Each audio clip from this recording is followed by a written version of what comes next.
La due diligence, c'est un anglicisme qui veut dire audit préalable. En clair, c'est une investigation avant l'investissement. Il existe plusieurs types de due diligence, technique, environnementale, fiscale ou encore juridique. Aujourd'hui, on va se concentrer sur la due diligence technique et environnementale. La due diligence fait recours à des experts dans le monde de l'immobilier, de l'environnement ou encore de la construction. Ils analysent les pathologies du bâtiment ou du portefeuille, sa conformité aux règles applicables, sa solidité ou encore les performances énergétiques. Ils évaluent les dépenses nécessaires à court, moyen et long terme et peuvent aussi évaluer les dépenses nécessaires pour remettre à niveau le bâtiment aux standards du marché.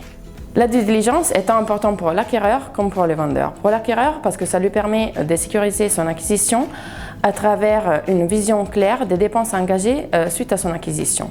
Et ensuite, ça lui permet aussi de vérifier la conformité aux standards du marché ainsi qu'à la réglementation applicable.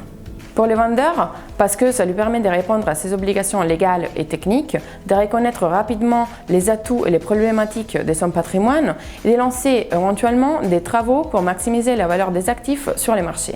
Deux types de bâtiments peuvent être soumis à la due diligence technique et environnementale, les bâtiments existants et les bâtiments en développement.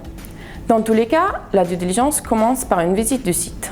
Dans le cadre d'un bâtiment existant, on commence la mission par une analyse de la base de données et l'estimation d'un CAPEX, qui est l'élaboration d'un coût d'entretien sur 10 ans.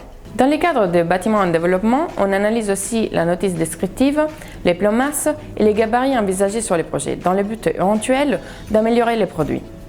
À la suite de ces étapes, on réalise un premier rapport, les red flags, qui permet rapidement d'identifier les enjeux impactant les deals et peut même remettre en cause la transaction.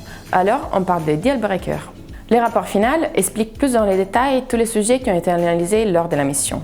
Les experts peuvent enfin accompagner les clients dans les négociations et jusqu'à la signature des actes de vente.